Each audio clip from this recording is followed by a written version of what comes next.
Good morning, everyone. Apologies for all the technical issues we had this morning.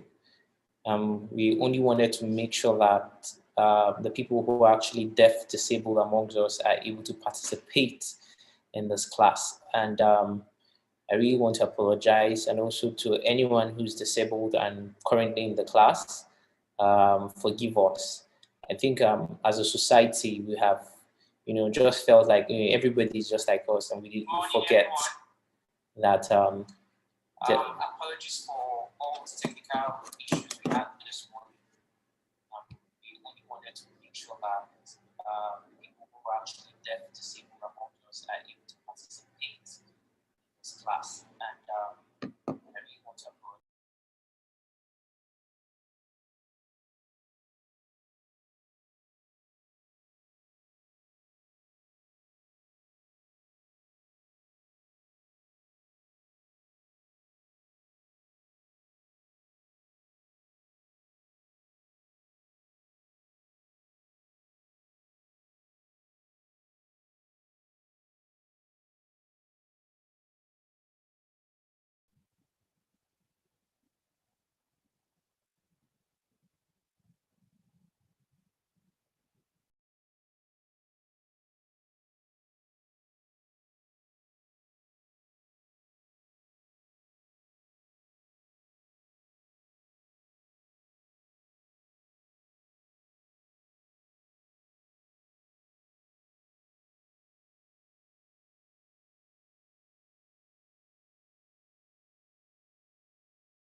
Okay, good morning.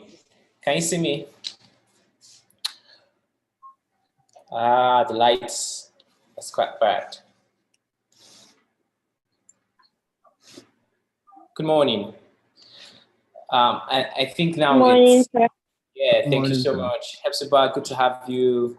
Kuchel, good to have you. Kosi, Paul, some of you I'm just meeting for the first time. So my name is Abdul Shahid Salau. I'm the founder of WeHub, and we are actually a licensed education development institute by the CBN and Nassau Microfinance Bank. And today we're going to be having a very exciting session. Basically, the session is for every one of us to be able to, get to understand what the Agsmeis is, and also to be able to see how we could actually, participate in the program. So in 2017, the CBN started a project called Agriculture Small Medium Enterprise Investment Scheme. It was designed for the Nigerian economy so that a lot of businesses will be stimulated through provision of funds, right? And basically access to credit. So at that time, the steering committee discovered that a lot of businesses couldn't access finance within the Nigerian economy. So the CBN and the bankers committee came together and said, you know what, let all the bankers, the bankers committee, that's the organization where all bank owners, are part of, come together, and for all the banks who do not take interest, they should, give a particular interest or percentage of their profit at the end of the financial year. And so that was how the Agsmeis came about. So the government contributes, and then the bankers committee contributes a percentage of their profits that they make at every year. So that's how basically works. So when they decided, they said, okay, this is how we're going to do it.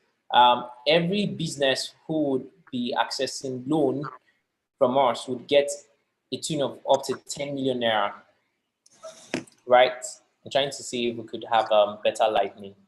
a tune of 10 million naira, and a repayment of up to 7 years, meaning that they get to pay back the amount that they have borrowed in 7 years.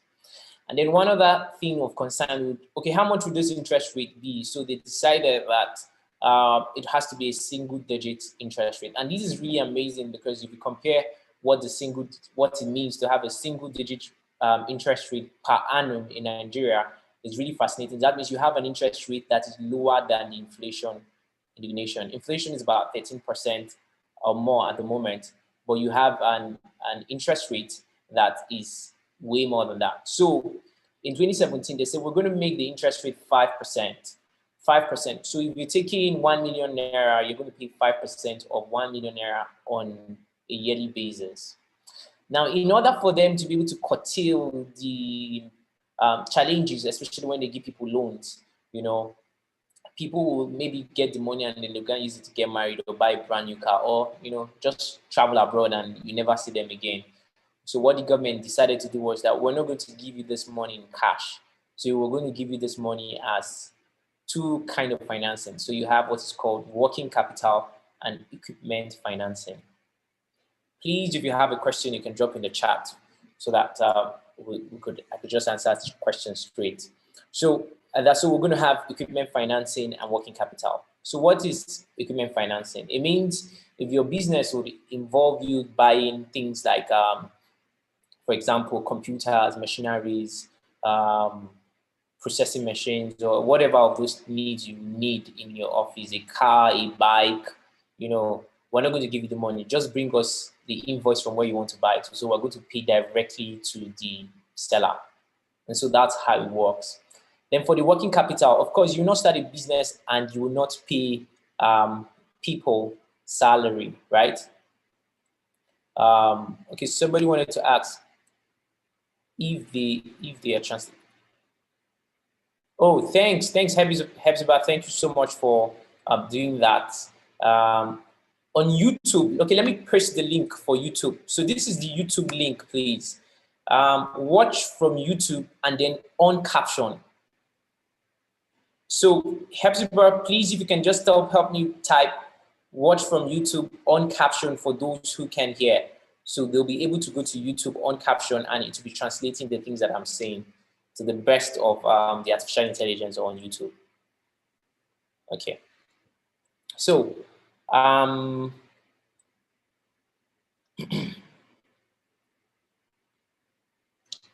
excuse me. So, like I said, so there are two parts. So we have the equipment financing, and we have equipment financing, and we have working capital. So the CBN gives you 10 million naira. That 10 million naira, depending on your business plan, they're going to know in your business plan, you said you need so and so equipment. How much will it cost us? You need 10 million naira. That means you're going to be buying equipment worth 6 million naira.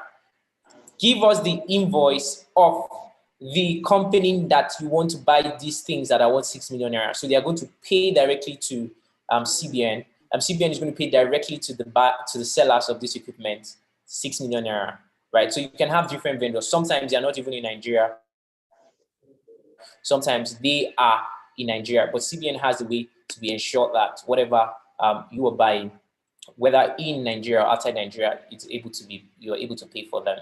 Then secondly, working capital. It is the amount of money, liquidity that you need to keep the business running until you are able to get the money of the product or services you've rendered so that the cycle continues. So things like salaries, things like utility bills, things like raw materials, if you're into production, that money they'll give you to you in cash. So if you're taking 10 million naira from CBN, they'll give you 6 million naira for equipment in invoice, like transferred directly to the vendors you're buying from, and then they'll give you 4 million naira cash.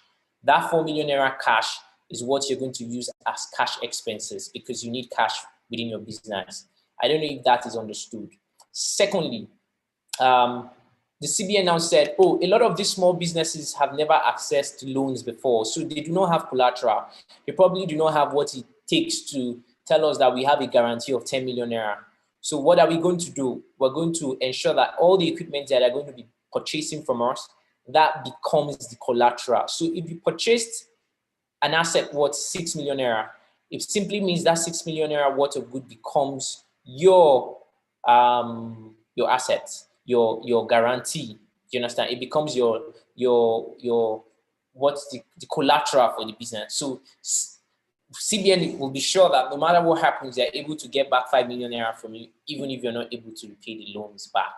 So, but they're not going to wait until 7 years to say, oh, you couldn't pay the loan back.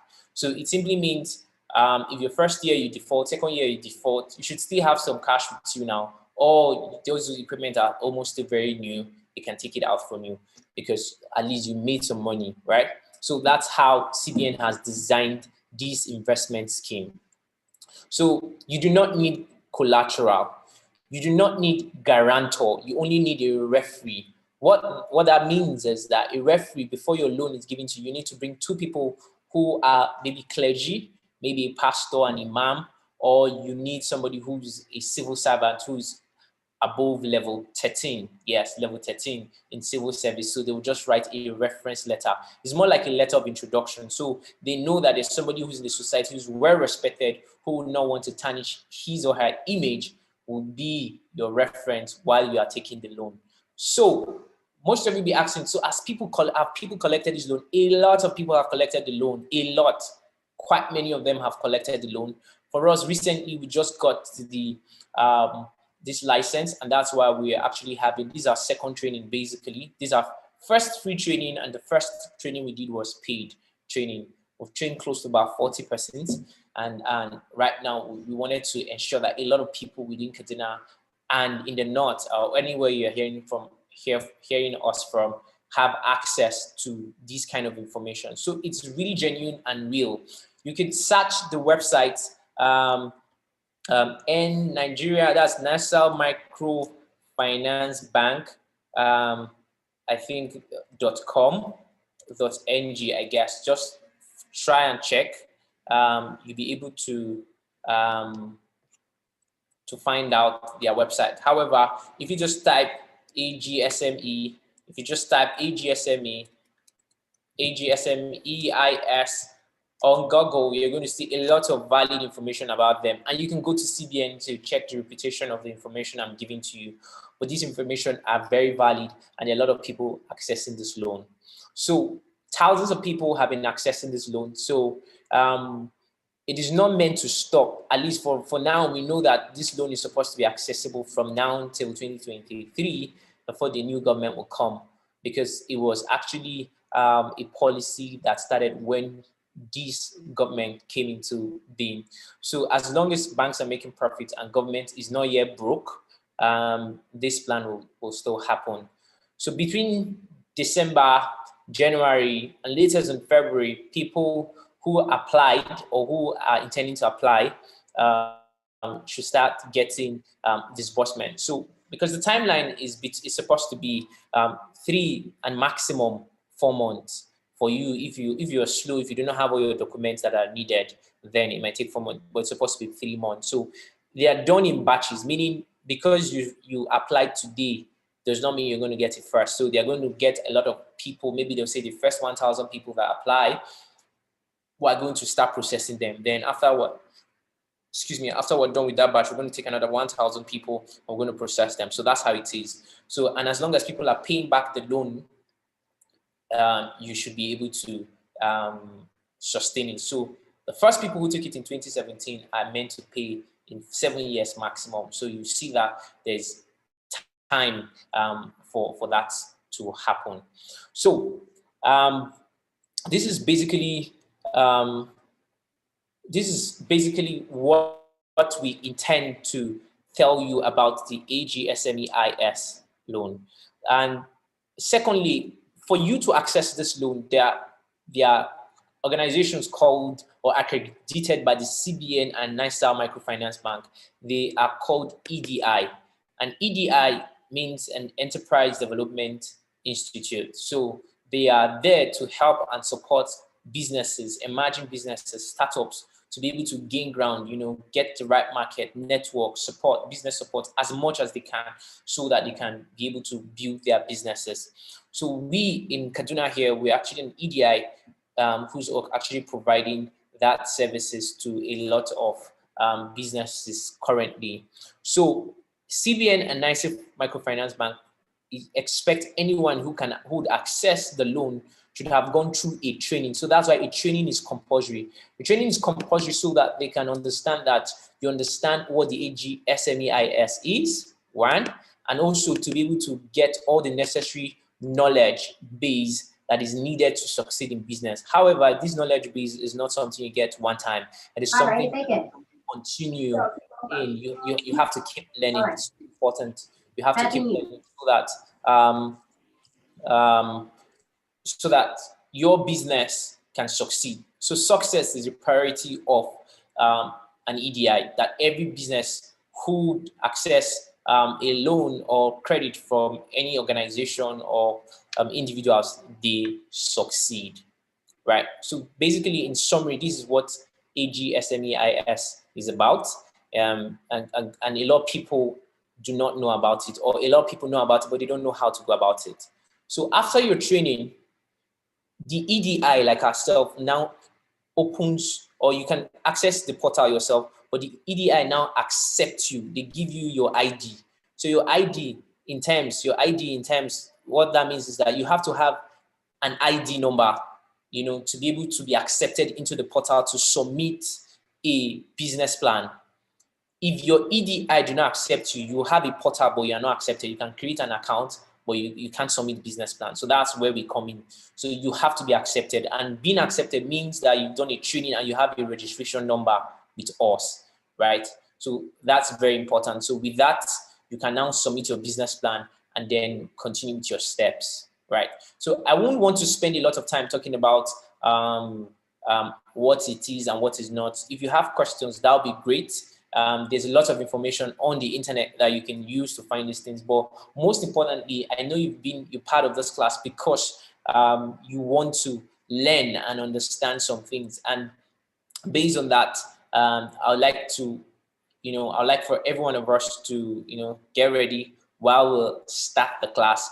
But then as we talk about what we're talking about in the class, I'll always try to feature a lot more again about the Agsmeis. So I can be able to connect what I'm teaching with what the Agsmeis will be providing you with. Is that fine? Hi, is that fine? Can you hear me? Yeah, that's fine. Okay, that's fine, right? Okay, Yeah, perfect. Okay, that's perfect. Okay, nice. So for those of you just joining us, my name is Abdul Shahid Salau. Some of you guys might know me as Precious or Presh. I'm the founder and the CEO of WayHub.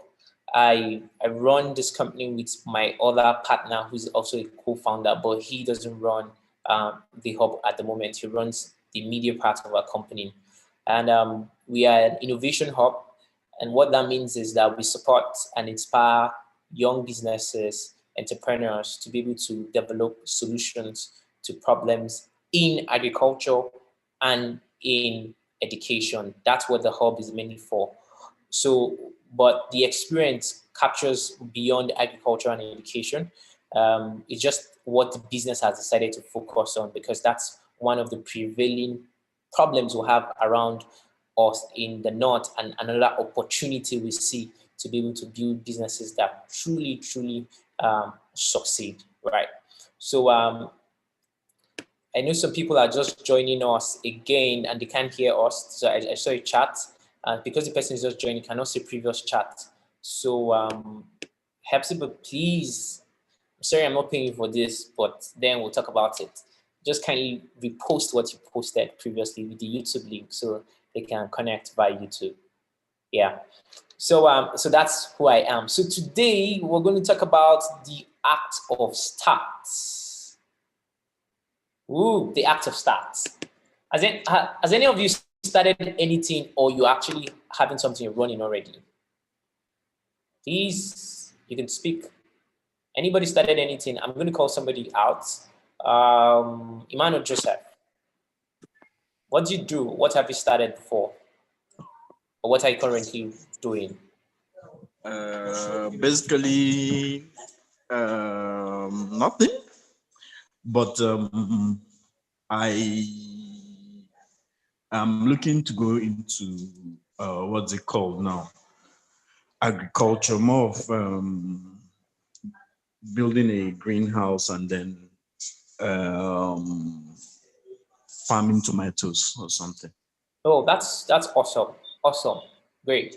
So you're thinking about starting. So that's great. So it's great you're in this class.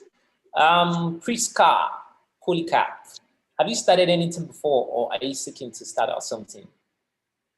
Anything around business or anything, a project, anything. I just want to know our experience based on starting out something. Priska, if you're there.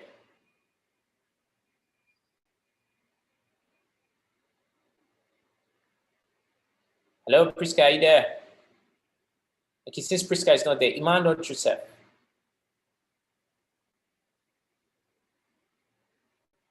Emmanuel? Yeah.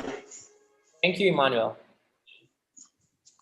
Yeah, I have done little business, more of buying and selling, trading, Okay. and well, I did a ginger whatever some years back. It didn't Okay, that's beautiful. work out well. I had a greedy partner. That happens sometimes. So I basically pulled out of it. And of course, the security situation didn't permit me to go beyond that. But I believe it tomatoes, not just tomatoes, but I'll start with that. Will be something I'll be able to actually do within the city without having to expose so many risk or whatever. So yeah. Oh, that's nice. Okay, that's fine. That's where I'm at for now. Okay, that's great. That's fine. Okay, so I'm going to share my slide, and we'll all be able to see some of the things I intend to share. So starting something can be very difficult. You know, I'll just tell a bit of story of myself. In 2012, I graduated university, and I was. Oh, Priska, you're back. Priska, can you tell us? Priska, if you're there. Okay, Priska went off. So basically in 2012, I finished school and I'd finished university. Yeah, but what happened was while I was in university, I actually wanted to start a company, and somehow I was very fortunate, and I probably maybe knew the right people within my network at that time, so I was able to get finance with the idea I had. And this was the idea I had. The idea was to start more or less what you call like an insurance company. But this insurance company would only work with people who had electronic equipment, laptops, phones, iPads, printers, photocopiers, you know, and so they bring their items and then we insure it for them. So the insurance is actually called a warranty. And so we extend the warranty, the original warranty that comes with the product. So for example, you bought a brand new phone and they told you that you have 1 year warranty on this phone. Make sure that you do not open the warranty seal, or lose the phone from without going to their approved partners. You know, so we had partnership with BlackBerry that time. BlackBerry was popular, and Samsung, and then Sony Ericsson. Was really amazing then. So we started up as a very vibrant business. We're so excited. We started. So what I didn't realize was that I failed to test the idea before starting. Do you get it? I just felt this is what people will want and this is how it was going to succeed, until when I started meeting people and people were like, I'm not going to use this phone for that long, so why should I insure it? And I'll tell them, oh, your screen could crack now, it could fall down, it could damage, anything can happen. We'll be able to, help you, replace these phones if you pay a particular price, or percentage of the amount that this phone was purchased. So some of them were like, that's fine, but how am I sure you're going to even be in business for the next 1 year? Whatever, I paid you your money, and then after 1 year, we need to make a claim, and then you are no longer existing. So there was already how do I put it? A notion about businesses. To get it, there was already a notion about businesses. People didn't really believe in running insurance or warranty. So people didn't believe in us. So it was a hard start. So when we started, we discovered that what we were doing was a good idea, but customers were not ready to pay for it. So most times it is easy to just have an idea and just start running with it. But then you meet a lot of challenges because it is not fully tested. So your idea is always perfect in your head until you start sharing it with other people. So today we're going to talk about some methodologies in starting. This is proven from people that I respect. So I actually designed this slide from the materials of them that I have, right? So I'm going to just share with you some of those things that are here. So just hold on a little while I make that happen. So it's pretty amazing. I don't know if anybody has an experience like that. You started something you could share while I put up the slide. Like you started something and in your mind you was like, man, this is really going to be dope. And then suddenly you realize that it wasn't the best idea. Oh. Anybody wants to share? Yes, please. Okay, please go ahead. My name is Japhet. Okay, Japhet, how do you? Yes, I think 2018, after I graduated from school, Okay. I had this idea of starting ginger and then turmeric farming. Okay. Yeah, because my hometown is known for that. Oh, so with time, yes. And then looking at my hometown, especially my village, my family to be precise, we have a vast land of this thing, like hectares of land. Yeah. So I decided to like employ the people in my village, and then I now decided to like come up with the capital. I am my mother. So the idea was dope, quite alright, like putting all those things into play. And then the only problem or the only issue I faced was routing from Lagos to Kaduna down to my hometown, which was really hectic. Yeah. And then my presence again was I'm supposed to be needed, but most times I can't keep up. So that thing was really a setback for me. Like investing a lot of money to the tune of 800k, and then at the end of the day what you had was not even up to how much you're able to raise, because oh my God, once you are there or you're not there and then things come up, you don't know how they really utilize your products, and then you don't know how they go about the activities there. All you know is that you're having a blank report because you're not there to see it for yourself. So it was really crazy for me. Yeah. But nevertheless, I still didn't give up. That was why I decided to enroll for this. Wow. Beautiful. Beautiful. I think Japhet, what you just shared is really profound. I like it. And there's so much things that we can learn with these things. In starting up a business, it's important that we know that our presence most times is needed, especially when we're not able to, deploy the right team in the business. Priska, do you want to say something? Your hands are raised. Yes. Okay, please go ahead. I've been wanting you to speak. Hello, good morning, sir. Good morning. How are you, Priska? I'm fine, thank you, sir. How are you? I'm fine too. Yeah, so share. We can hear you. I actually started something. I was actually having a network challenge.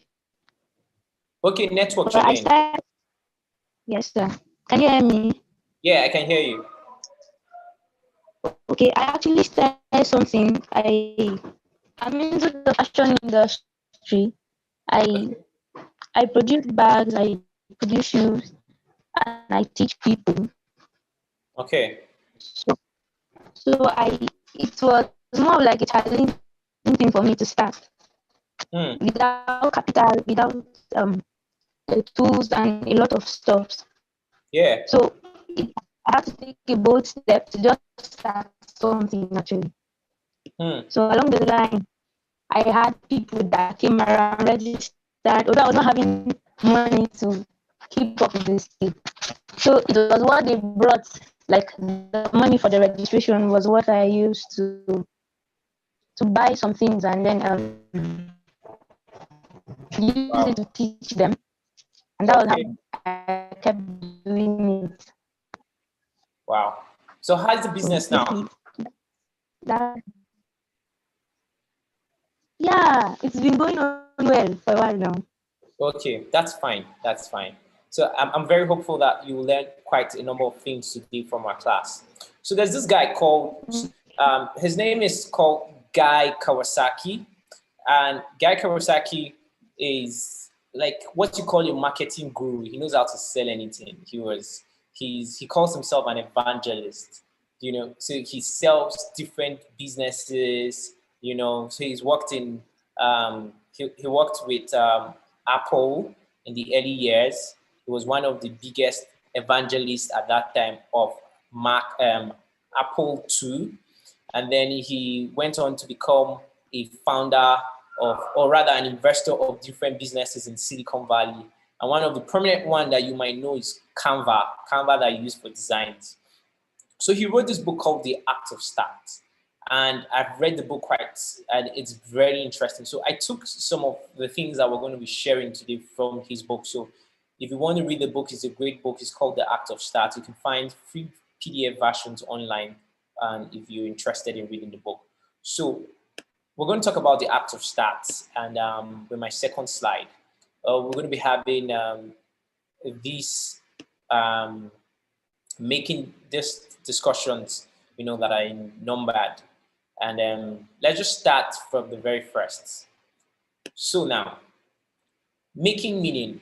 Now, let's give us an idea. Before you start a business, there was something you had in mind, right? Like you wanted to do something. You didn't just, maybe for some people, they just wanted to start a business because, oh, I learned that people make money from this. Some people, it wasn't the same for them. Some people just felt they wanted to create products that will be able to support people, make people's life better, and give people, you know, a sense of accomplishment within their lives. Do you get it? People wanted that sense of accomplishment. But most times you find people starting up companies or businesses and there's no meaning attached to it. The reason why meaning is very important in starting a business is because at the end of the day, we're human beings. You cannot separate yourself as a man or as a woman from your business. You are most times a reflection of your business. Your business will always carry your character traits somehow. That is how business culture is built. So in starting a business or trying to start, you have to find out, what am I doing? Is it going to make meaning? Is it going to, how is it going to make people's life better? Is it going to add, you know, make people more productive? Do you get it? Is it going to, are you going to try to undo the wrong, make things right? Do you get it? Are you going to prevent and end something? Do you get it? Are you going to have something very classical, historical? Very, very important. So we start businesses, especially in Africa. We just start businesses because at the end of the day, man, guy, we have to keep body and soul. It's hustle for us. So we call it, man, it's hustle. Let me just start this perfume business because I learned that perfume makes money. But you can still have that same perfume business and create meaning from the perfume. People want to smell really good. And by making them smell really good, you're making them unright the wrong. Maybe you have body odor before, but now people can feel very confident about themselves. And the way you sell your product can communicate the meaning to an extent that you not even imagine. So making meaning is so important. It's not something you should undervalue. It's too important when you think about your business. And And for some of us, you know, we've been doing business. We say, well, this is my business. Does it have a meaning?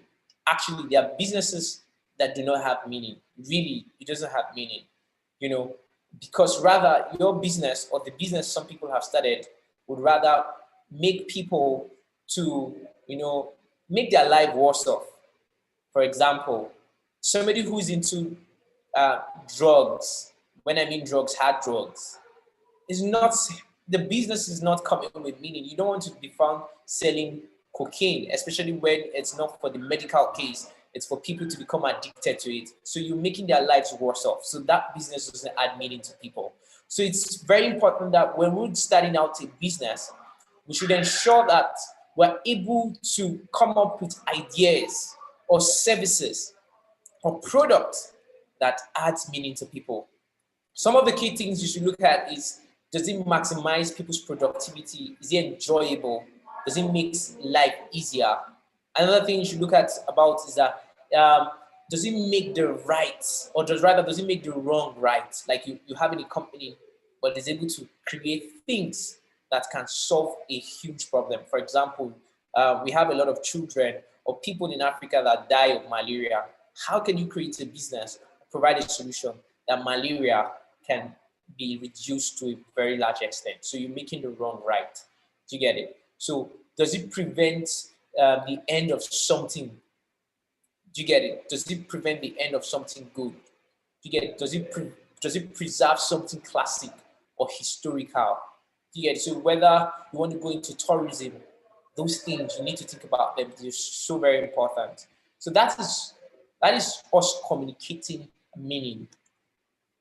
So for example, let me give myself as a physical or a real life example. You might ask me, hey guy, your business, does it have meaning? What do you mean by meaning? When we started our company, to be very sincere, when we started Wayhouse, and Wayhouse is a group of companies. We have Way Media, Way Tech, and Wayhub.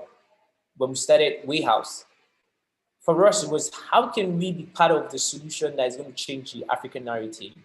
So what we were designed to do was to seek for ways where we could gather young people, because we felt young people were the next generation. They were going to be people who were going to trigger points where innovation can begin. So we're looking for a community where we could bring young people and be able to help them explore their creativity and be able to nurture or direct that creativity into something really positive.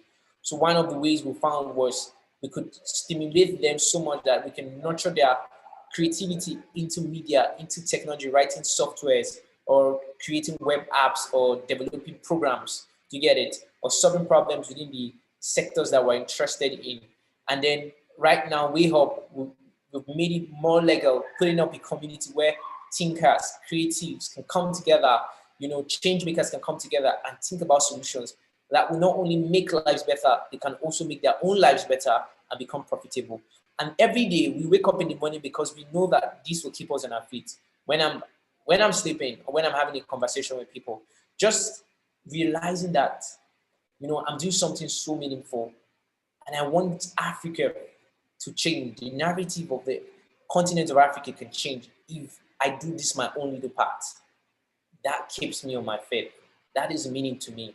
That might not be the center or core of my business, but that is meaning to me. And that's the kind of meaning I want people to be able to feel when it comes to our business. That's how I want them to be able to reflect or see themselves when it comes to the part of the business.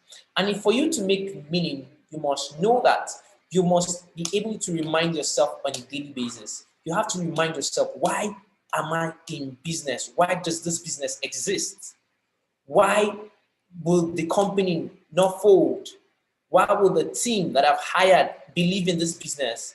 What most people do is to come up with very long mission statement. And they say their mission statement is to be blah, blah, blah, blah. First African company to build this, da, da, da. Or to be, you know, so many. And you ask your staff, oh, so guy, or you ask your HR, Randy, what's our mission statement? And your HR kind of remember shit about the mission statement. So we've discovered that mission statement doesn't work as much. So what we do is we create a mantra. Some of you have personal mantras. Who want to share their personal mantras? And personal mantra. A mantra is actually something that's very simple that describes your core value. Do you understand? So sometimes we all individuals have mantras. We have relationship mantras, we have money mantras, we have religious mantras. You know, anybody wants to share with me any of the mantra? Anyone? Who has a mantra? I'm sure one or two would have a mantra, right? Okay. Nobody. Okay, so on the slide, you're going to see that it's very important to make mantra. Now, let me give you a typical example. Nike has a mission statement, but nobody knows it. Do you know it? But this one is just 3 words that are very captivating, that is able to change everything. What did they say is the mantra? Authentic athletic performance. So when they make shoes, when they make t-shirts, when they make jerseys, when they make joggers, or any of the sport wears that they have, what they're doing is they're making authentic items that create performance, that enables performance, that enables superiority, a superior performance when an athlete uses it. So you see the adverts, Nike adverts, somebody puts on the shoe and they say, just do it. You know, somebody running 100-meter and then the mark, you see the mark and they say, just do it. So their mantra basically is, we need to make something that is authentic, that can improve athletic performance. For FedEx is actually a logistic company that allows you, they're like the popular ones, DHL. FedEx is also popular. Peace of mind. How can we ensure that people are able to transfer or send things from one place to another? And we want to make sure that they have peace of mind. Peace of mind. So what FedEx sells is peace of mind. What Nike sells is an authentic athletic performance. So an athlete wants to be authentic. He wants his performance to be dope, right? Where would he go to? They would rather buy a Nike. For what? Wendy's. Wendy's is a popular eat out in America. Healthy fast food, right? Think about it, healthy fast food. I thought fast foods were junks, but then now they want to ensure that people can eat from fast food, but live healthier. So when you think about that, it's Wendy. So, but this mantra is not for your customer. This mantra is for your team. It's for the business. It's to remember why you exist as a business. This is very important in starting because these are some of the first things that you begin to consider in starting out. Before even creating the service or product, first I said meaning, make meaning. Second, I said make a mantra. So me making mantra, you felt healthy fast food. So please, I want you as like an exercise, just type in the chat box, maximum 3 words that you think will be the mantra based on the meaning that you want to give. You can chat and we'll just look at it. People can just read it and share ideas basically. It doesn't have to be the best one right now, but you could just drop what you think your business mantra will be like so that when people come to your company, they understand. And again, why is it important? Mantra is very, why do you think it's important? Most times when you are sharing your ideas with business people and you want to tell them about your business, you want to tell them that, you know, this is what I do as a business. So you're trying to explain, what do you do? We're an innovation company and we use technology to solve blah, blah, blah, blah, blah, blah, blah. They don't understand. Do you understand? They don't understand. So for example, if I wanted to sell my mantra to an investor or somebody who wants to give me money and say, what do you guys do as an agric innovation hub? Do you get it? I'm saying making farming easier. That's all. Easier farming or making farming easier. That's all. So however way that I used to make farming easier, it is what, oh, so you guys make farming. So tell me how you make farming easier. I'm beginning to tell them, oh, we use technology, we use IoT, we use artificial intelligence, we use drone technology. Oh, that's amazing. And of course, we combine all these things with web technology so that farmers do not have to work so hard. They don't have to till the soil. They'll be able to get metrics. They'll be able to get data that allows them to know whether they're going to be profitable even before they put a seed in the ground. Amazing, because I have a mantra. And so when I talk to my team, I say, guys, if you're going to come up with a solution, you have to think about how do we make farming easier? How do we make agriculture easier? How do we make a poultry farmer's life easier? That's why we exist. Very important, but mission statement. I can't even remember my mission statement, but I know as I remember this mantra, I am in the direction of achieving the set goals. So your mantra has to be priority in starting out. Now we're going to the fun part of it, which is my next slide. And on my next slide, you see it's called jump to the curve. Jump to the next curve, rather. Now, guys, do you know that things are not going to get easier in business for anybody starting out? Do you know that?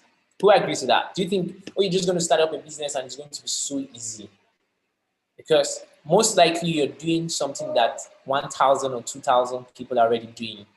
Why do you think just starting out, you're going to be able to make or create a better solution? So what this slide is saying is that you have to find a way to jump to the next curve. That curve is the curve of innovation. You need to find a place where you are able to build products or services or deliver whatever value you're delivering in a way that when anybody hears it, it is grand. Let's read what I wrote there. First, for you to do that, guys, you need to reboot your brain. How do you reboot your brain? Some people believe that it's not possible.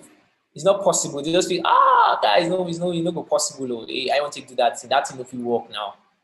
Those kind of people need to reboot their brain. You can't say it's not going to work. Because in rebooting your brain, you allow possibilities to happen. You need to have a kind of mind that is so dynamic. You cannot have a rigid mindset. To succeed in the fourth industrial revolution, you have to start having a dynamic mind. To believe that, you know what, guys, robots can invade the world. Like, oh no, robots are not going to invade the world. It was not written in the Bible. It was not written in the Quran. No, in expanding your mind, it means that you're able to harness the possibilities that are before you. So you need to have a fluid mind. What it means is that you're not static. You can be like, if you've played a puzzle before, your mind is that fluid. So you can shape yourself to fit into any market space or into any space that things can work. So don't always think it cannot work. So you need to reboot your brain. Too important. Secondly, you need to polarize people. You don't need every person in your life. One big example. The guys, you've heard about the guys who sold their company in Nigeria about last month for 200 million naira. Paystack, I use their product a lot. They sold their company for 200 million naira to an American company called Stripe. $200 million. Not naira, sorry. $200 million. That is, my guys, that is over, that should be around 100 billion, right? That should be like 100 billion or so. That's a lot of money. These guys are bigger than 3 banks combined. When they started out, it started as if it was fun. A lot of people told them that it wasn't going to be possible. You can't compete with bigger companies. But they kept on building. And for 5 years, they proved to the people who told them that, guys, it wasn't going to be possible.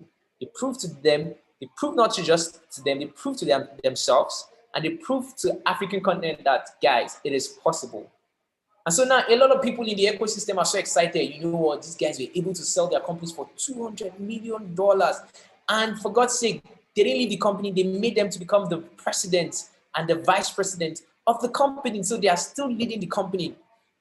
Wow. And they're still paying them for leading their company. That's amazing, I feel. So you need to learn how to polarize people. As an entrepreneur, to succeed and to do something really big, not everybody you're going to be needing in your system. And you need to kill the cash cows. You know, those people that say, how much you go make? How much you go make? You're not going to make money. You don't start and beg. That business only make money. No, it's not about money. I tell you, when you deliver value, money is going to come into your hands. It has worked for me. It will work for you. This is from somebody who's a multi-billionaire. He's saying this, kill the cash cows. It works.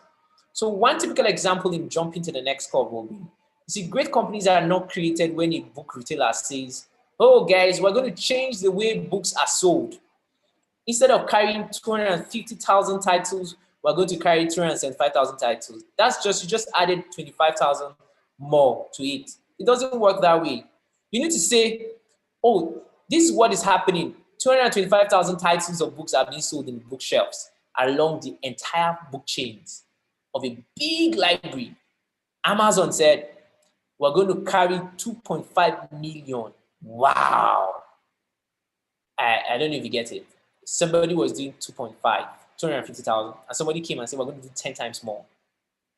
So if you're in agric and somebody is already doing tomatoes and is using greenhouse, aquaponics, or hydroponics, and the person is doing, let's say, maybe 100 metric tons or 1,000 metric tons in a year, how can you come up with an idea or solution that's going to do 10,000?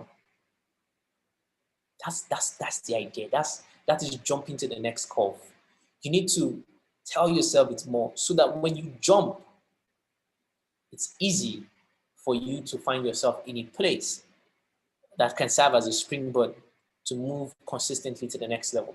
So it's very important. We need to see it from this perspective, because we cannot be docile anymore when we think about starting.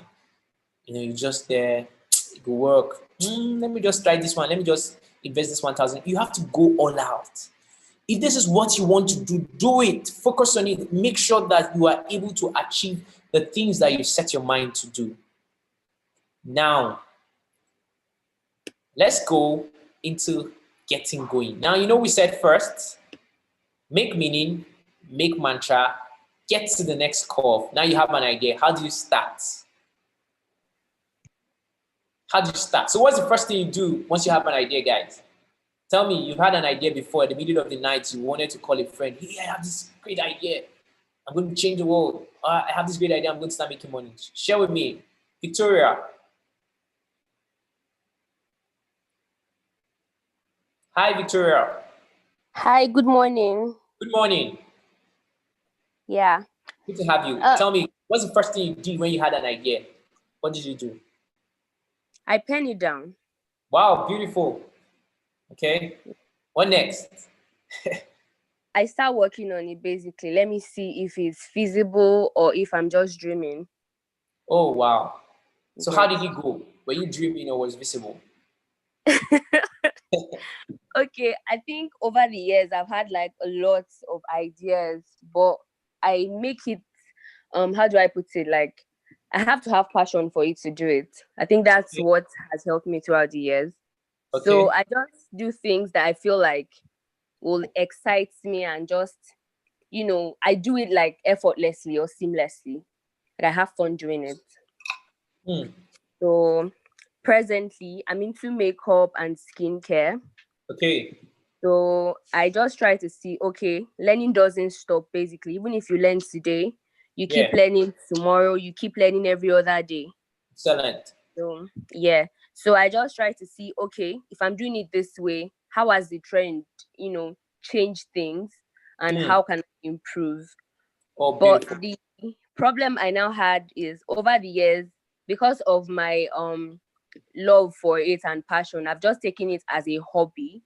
Oh. But now I'm trying to monetize it. So I'm just working out a plan to actually bring it out as, a business. It's not like there's job waiting for anybody, like anywhere in Nigeria. Okay, that's fine. Yeah. Thank you. That's fine, Victoria. So guys, the easy way to start is, most times a lot of us analyze. Today you're excited about the business, then you now think about one big problem. Kai, that one will not work. Let me just wait more.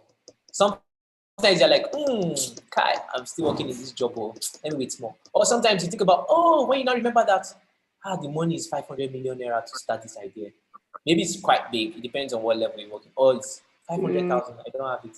So you're caught up in what is called analysis paralysis. You are thinking too much and it's paralyzing you. You are analyzing too much, something that is not existing. You are thinking, you have gone into what will not happen into the business. You have already thought about it and how you are going to feel. But that's not going to happen. You should be positive at least. right? So when you have those ideas, you pen it down. I like what Victoria said. She pens it down. She looks at it. She checks, is this realistic or am I just dreaming? Sometimes it's good to dream because when you dream too, it allows you to have a bigger, how do I put it, imagination. Do you get it? You're able to imagine. Who would have thought that people can charter private jet and go to the moon? Come on, think about it. Do you get it? So Elon Musk is doing that now. Who would have thought that cars can drive themselves? You know, as in you sit at the back of a car and the car will be driving, and then you're not going to die. My God. So you can be dreaming, but that dreaming, you need to understand what makes a dream come alive. Do not analyze too much. Oily skin, you have the... Right? So do not analyze too much. You have to avoid analysis paralysis. How do you avoid analysis paralysis? You have to move. Take some steps so you keep moving forward. Paralysis keeps you in one point. You don't move forward. Keep moving. No matter how small steps you take, you have to keep moving forward. So how do you keep moving forward? Perfectionists are here. I know there are perfectionists here. There are people who are waiting until they have 5 million. They are not going to start a company. There are people who are waiting until everything is perfect. Everything is right. I'm married. My children do not have a problem. I'm settled. My wife is not giving me problem. My husband is not giving me problem. Then they are ready. It's never going to happen. Guys, it's never going to happen. So you have to be crappy. What do I mean by crappy? Just start. Anyhow, just start. Do you get it? Just start. Just start. Guys, you don't understand. I say just start. Start from your kitchen. Start from your room. Start from your small compound. Start. Just start. Don't say, oh, it could be nicer if I'd had this thing. Let me wait until I get it. Just start. A makeup artist. Oh, I need to have that my kit, the box, everything look good. Yeah. You know, in this makeup business now, you have to look too show. If you don't look too show, so true. People are not going to be interested in your business. So you see their Instagram picture, my God, they need iPhone 11 Max. So you're waiting until the time you buy iPhone 11 Max. 6 months have gone. Then you now realize that they need one light like that. You now take another 4 months. 1 year have gone. You've not started. Start. Everyone has a journey. So you need to start your journey. You know the beautiful thing about starting early is because the time when you start early, the probability of you learning and failing fast is there. And that's what you want to learn.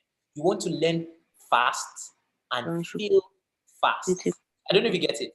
You're learning fast, or you're failing fast. And then what happens in between learning fast and failing fast is that you're failing cheaply. You don't have to get the iPhone.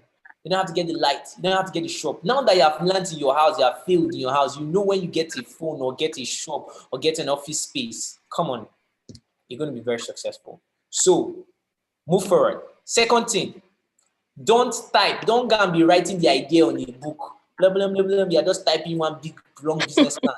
No, it doesn't work.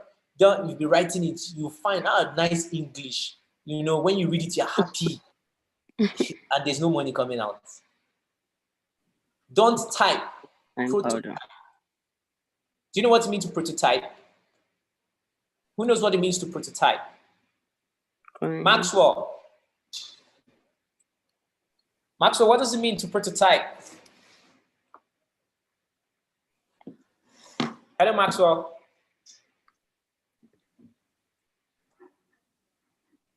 Is Maxwell with us? Okay. Victoria, I know you're with me. Do you know what it means to prototype? Like, okay, I have an idea, but I don't know if it's... Sure. Okay. When you say prototype, like direct copy, I don't know if I'm right. Yeah. That's all I have. Okay, that's great. You tried. It's not complete. So for a prototype means, I want to give an example. Let me give an example. I don't want to just give an example of a product. Maxwell, are you there? Maxwell, okay. If you're there, you can go ahead and speak.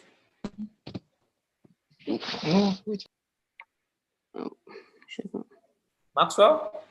Okay. So anyways, when you want to prototype, it simply means that, for example, you're building a product. For fashion designers here, I think Priska, right? Priska. Yeah, Priska will be able to understand what I'm saying now. Priska wants to sew a bag. She has this awesome idea of a bag. But what she decides to do is, instead of just thinking of the idea, yes, Priska. So instead of just thinking of the idea, what do? You would carry a carton or a wrapper or a material of any kind, and you cut it in the shape of the bag and try it first. If it works out, then you now go to the market and buy the right materials and buy the right quality things you want to get and make the real product. So a prototype is not the exact thing, but something that is similar that can actually work like the original thing you want to do. Guys, do you understand? Are you with me? Yes, sir. Okay. Okay, great. So that's excuse me. That's what a prototype is. A prototype allows you to be able to develop a product without necessarily using all the money. So for example, for us in technology space as web designers, when we want to prototype, we just carry paper, want to build a website, want the website to be able to do this, and do that. What we just do is we carry our laptop or we carry a paper, we draw it, we draw everything, make the human being, this is how it's going to look like when you press this button, this is what it should be. So when we're meeting investors or talking to them, we tell them this is exactly what happens. When you press this, this will happen. When you do this, this will happen. We can prototype from different ways. So do not type prototype. For people in services, okay, so, I want to write a book. I'm a book publisher. How am I going to prototype? Do a 2-page summary of the book. Share it with them and tell them, what do you think about this book? You're prototyping already. I'm coming. You're prototyping already. You're telling them, what do you think about this book? Give me your feedback on this book. So their feedback is important to develop and make it better. So prototype allows you to do things cheaply, allows you to fail faster, and allows you to be able to come up with something really amazing in a very short time. Right. So, and lastly, I like to talk about this a little more. This is going to be a question. Please, for time's sake, just type in the chat box. I want to ask you a question. Every one of you a question. Please, if you're listening, please do all to, excuse me, do all to drop the answer in the chat box. Would you just say yes or no? Would you rather start your business with another person? Would you rather start a business with another person? Yes means yes. No means no. Like, yes, I would. No, I wouldn't. Which would you prefer? To have a partner that you guys are running the business together with, or not to have a partner that you're running business together with? Which would you rather do? So I'm waiting for your chat. I really need to see your chat because this is very important.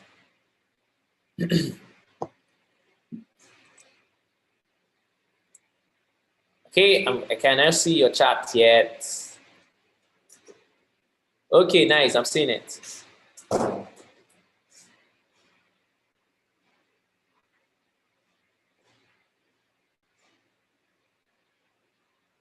Okay, so what are you guys saying? I'm trying to read it.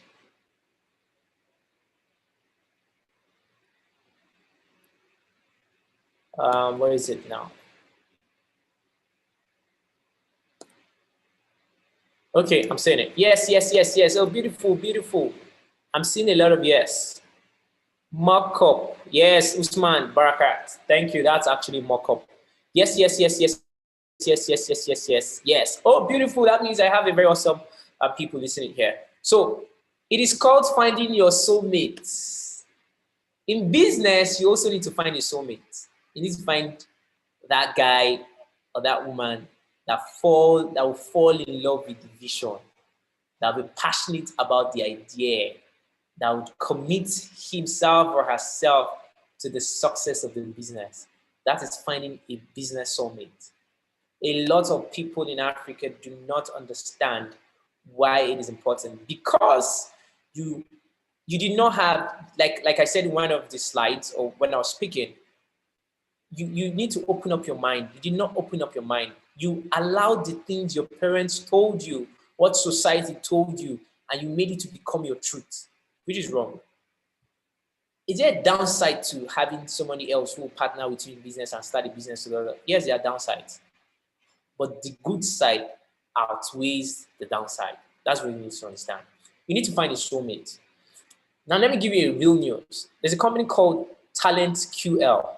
They started 2 weeks ago, and they came together, 3 people that had different companies, left their companies, came to start Talent QL in Nigeria, in Lagos. Sure, the business is actually in Ibadan, but they were all owned their companies in Lagos.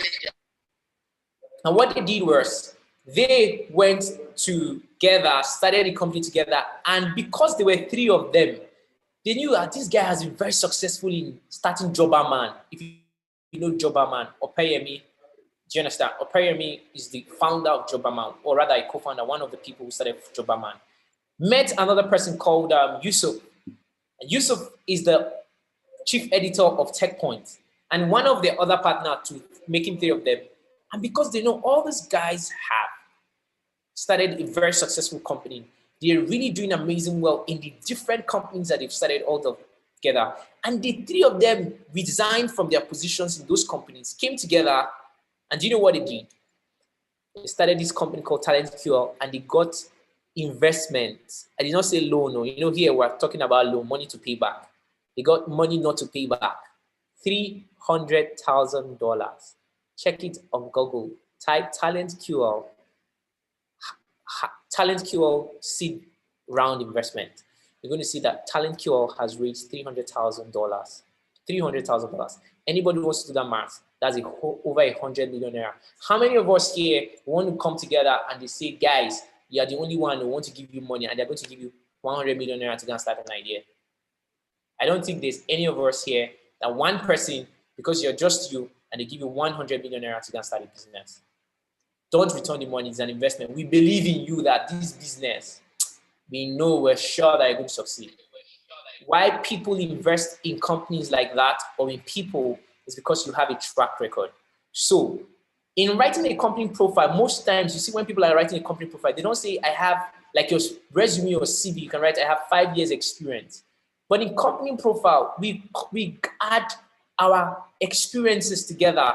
So I can say in my company, we have over 60 years experience because my founder has 7, I have close to 10 years. We have other people who have 3, 4, 5. Within all the 10 members of the companies, we should say we have close to 40 years working experience. With that, you have to be able to prove that this experience is not just experience doing nothing. It's an experience doing something very valuable. With that, you will be able to get an investment. So find a soulmate, but it's usually difficult to find a soulmate. All your friends, you have thousands of friends. Is anyone interested in starting a company with you? Is anyone who believes in the same thing that you believe in? Why don't you start? They don't even have to be your friends. They just have to believe in the passion together. And this cuts across any business that you're in. Priska, a fashion designer. Victoria was here. She'll be a fashion designer. Do not think about starting a business just because you feel that I can do it. If you bring somebody else who is better than you in the company in one area, maybe the person is good in marketing, you're good in delivering the service. Her strength or his strength will double the growth of the company in a short time. I'm telling you, I have a co-founder and I know what it has done. I wouldn't have been able to survive all the years running a company if I didn't have a co-founder. And I am still seeking more co-founders as I start different ventures. So it is too important. You don't want to underestimate the power of founding a business together with somebody else. It is very, very, very important. Do you understand? It's very, very important. So you don't want to underestimate that. And another thing that I want us to really consider too, when you're founding a business, is that a soulmate. You people have to find a connection. So most times the vision of the business is usually the connection. It is how you guys are able to, work together and make things happen. So just to summarize, getting going. First, the crap is these countries, all that people are starting, forget about them. You want to be crappy because you want to get moving. You don't want to be paralyzed because you're unable to move. Second thing, create a mock-up or a prototype. Do show something that somebody can test.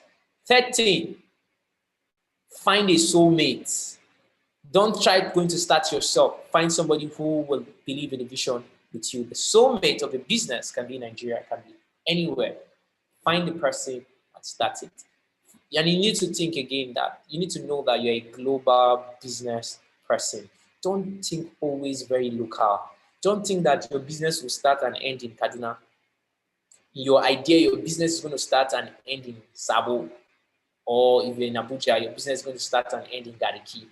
Think about your business.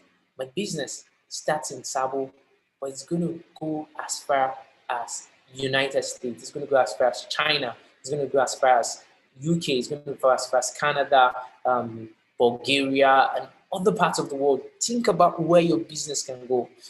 In doing that, you scale. This is why most companies in the US, the United States citizens have a mindset that they are the most superior citizens in the world. So they believe that their product should also show that superiority whenever they start that company or launch a product. So they ensure that those products go outside. Even if they're selling in America, people from different parts of the world want to be part of the product. So you're not shocked when you see things like Facebook, Instagram, Twitter. Why are they so popular? Why does it have to be an American firm? Don't we have people who can develop stuff like that? Exactly the point, the mindset. They think local, or they are going global. Maxwell, do you want to say something? Yes, sir. Okay, please go ahead. I can't hear you. I have a challenge. I can't hear you, sir. Okay, can you hear me now? No, sir. Wow. Hold on. Is anybody having the challenge? Can you hear me?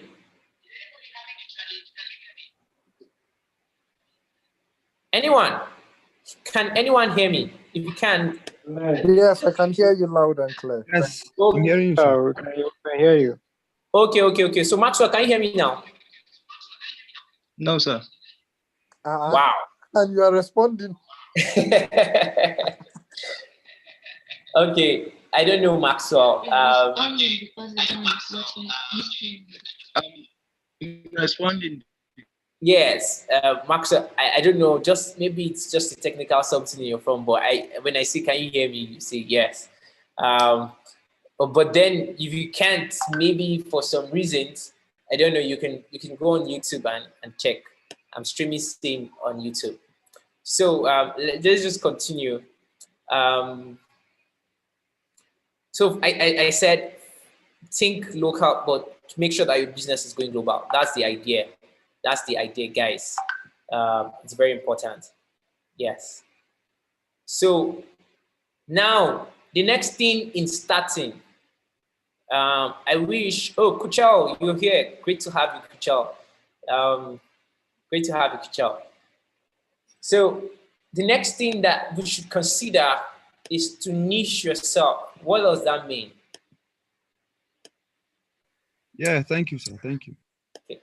So thanks, Kuchal. So what does niching yourself? Say niche thyself. Now, most times, a lot of us want to go into business where everybody's inside the business, everybody's making money.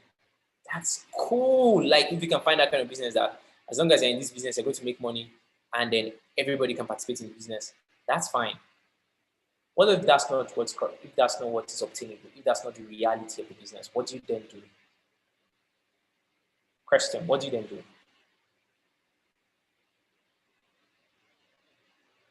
What do you then do? So, niche yourself. I'm going to talk about 4 quadrants. I wish I could draw it. Okay, I'm going to draw it. I'm going to just share, instead of a slide, I'm going to share a whiteboard. Yeah, let me share a whiteboard. New share. Let me share a whiteboard. Okay. So this is my whiteboard. I'm going to be sharing this whiteboard. I hope you all can see. So this is, oh, I'm sorry.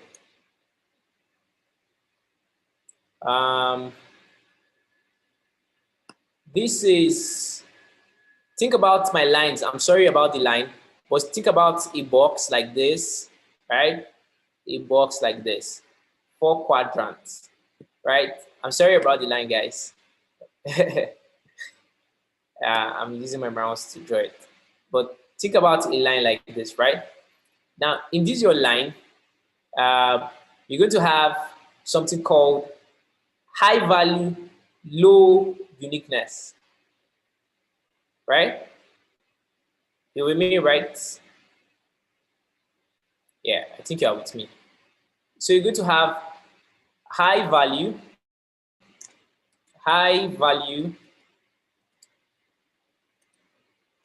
low, high value, right? Here.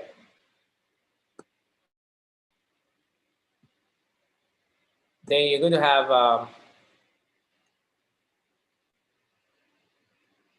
low uniqueness, right? What do you mean? Okay. So you're going to have another box, low value. Sorry, I'm coming.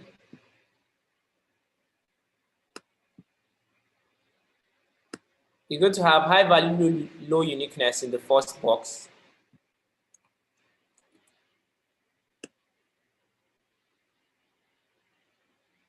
Sorry, I'm just trying to push this.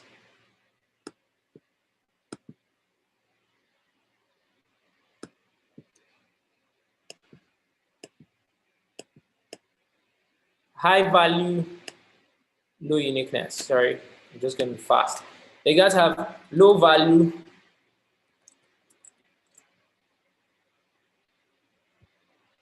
excuse me. Can you hear me? Low value. Yes. Okay. High uniqueness. Right? Hold on. I'm just going to, I'm going to have another one. Low value, low uniqueness.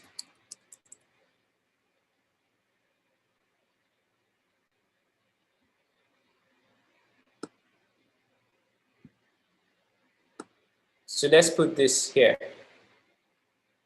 for sake of, let's put it here. This. Then we're going to have high value, high uniqueness.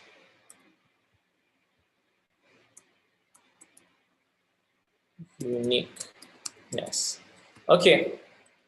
Sorry about that. So let's just assume these are quadrants, if you can say that. So a lot of businesses will find themselves, they have high value, low uniqueness. It means that what you are doing is good. Everybody likes it, but you are not unique. You are like a fish in a river. Do you understand? Or you're like a shower in a river. Everybody, there's plenty shower fish inside the river. But then you are just there like every other person, but you have a lot of value. Like, of course, you provide protein, but you're just like every other person. So think about your business. Are you creating high value, but you're not unique? If that's what it is, you need to transition from there. Another people is, they have low value, high uniqueness. What kind of business would you say is that? Let me see if you guys are following. A business that have low value but high uniqueness. Anyone? You have low value, but you have high uniqueness. Here's Japheth. The Okay, guy Japheth. that talked, yeah, there was somebody that talked about greenhouse farming, like the tomato guy. I could say he has high uniqueness with a low value, because ranges, like, people today don't really hold your high esteem based on maybe by your products also, because they feel like maybe so many of that products are in the market. And then looking at competitors too, but they are not about, you have that uniqueness that is your own, but because of people are so used to having ranges of tomatoes in the market, they feel like, okay, like how will this one really benefit them? But there is much value in your own, there is much uniqueness, sorry, in your own products than even the value they are giving you. Okay, I like your perspective. I'm trying to remember who was talking about that. Let's see his response. Let's see what he thinks.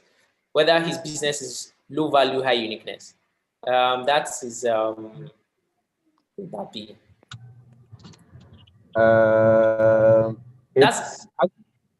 Was that Emmanuel? Yeah.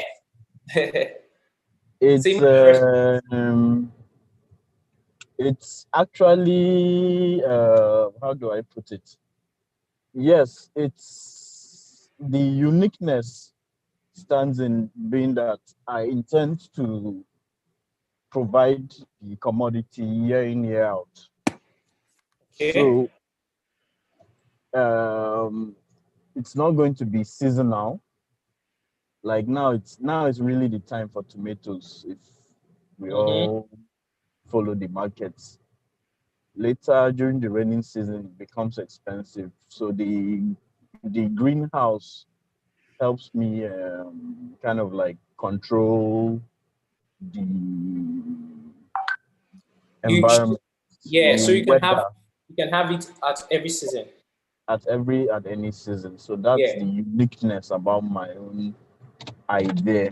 It's a high value. We all need tomatoes, I believe. Okay. So it's a high value product in a unique environment. So yeah, I agree. Okay. So Japheth. Hello, Japheth. Yes, I'm here, please. Okay, Japheth. So he said that to some extent there's value, but I don't know. He's thinking that maybe his business is in high value, low uniqueness. Okay. But you said is low value, high uniqueness. Okay. Now let's think about the product. Is it valuable? Like, do you think people really need tomatoes? Yeah, a lot of people do. We all do. So, and he's providing it all throughout the season. Yes. Right. But he's not so unique because it's not like his tomato has label. Yes, possibly because it's not in the mall or shopping mall. Yes, exactly. Yeah. So because of his marketing, right? He's selling to like every other person. Do you understand? Yes. He's selling like he has very high value. Like maybe his tomatoes breeds are even bigger. They are nice. They are red. You know, it's more fleshy. Do you get it? So people like it. But then he's selling it regularly. So it is high value, but no uniqueness. A sample business that is low value, high uniqueness, right? Might be, for example, let's think about a hotel. Let's not think about a 5-star hotel, right? Let's think about a hotel. Maybe a hotel with 30 rooms, probably with swimming pool, and they have a very nice building, very nice customer service, superior. They love when people come around, right? But in that state, people don't travel a lot, or there's not a lot of engagement. It's just people within. Do you understand? So the person is actually finding himself in a business where he's unique, valuable price, high customer service. His minutes, but there's no value. He's really not giving so much meaning in the business. You know, do you understand? If for example, he situated the business, so that's why you have a lot of hotels in some states. For example, Kaduna, there are quite a lot of hotels, but they're not so distinguished. Do you get it? It's not, you don't think about, I want to go to that hotel to go and chill. Do you get it? It's not like that. Maybe for me though, but it's not like that. But some people might be in Lagos, but they're thinking about going to Sheraton. Do you get it? Or in Abuja, they're thinking about going to Transcorp. I don't know if you get it. So they have high uniqueness and they're also giving high value. But that will not be how I want to actually segment it, but let's just look at it from that perspective. Now, the other quadrant, guys, is a quadrant where you have low value, low uniqueness. You don't want to be there. It means you're not producing anything valuable, you're not even making profits. I bet if I ask some people some questions about the business they are in, you might find out that they're in that quadrant. But the good thing is that, at least today, you're aware, you'll be able to find yourself into a better quadrant. So don't go into a sector where there's low value, there's low uniqueness. Especially when you have people that are into commodities, sell commodities like drinks. Do you get it? They might be a good profit margin, but they don't control it because they have to buy from somebody and try to sell, right? So they might be also in an environment where maybe imagine you're selling a place where there's Sharia law. Why would you even sell in that kind of place? Do you understand? Except maybe you're doing it in a black market way, but that would probably not be legal for the laws of the land. So that's very low uniqueness, low value. But ultimately, where you want to be is in high value, high uniqueness, right? So what is a typical high value, high uniqueness niche will look like? It's where you make money, where you make meaning, and where your margins are great. Do you get it? So where you make money, where you make the right profit, right? You're making money, but you're not just getting revenue, your margin is good. And then you're adding meaning to people's life. You're adding meaning to people who use your product. That is where you can say that you are in the right niche. And it doesn't matter what point you are in, if you consider that you can be in a business where, oh, I'm already in low value, high uniqueness, so I just need to step up my value. Or I'm already in high value, low uniqueness, I just need to become more unique, right? But you don't want to be in low value, low uniqueness, right? So that's it. So let's go back to our slide and let's see what we have in the slide. Hold on, please.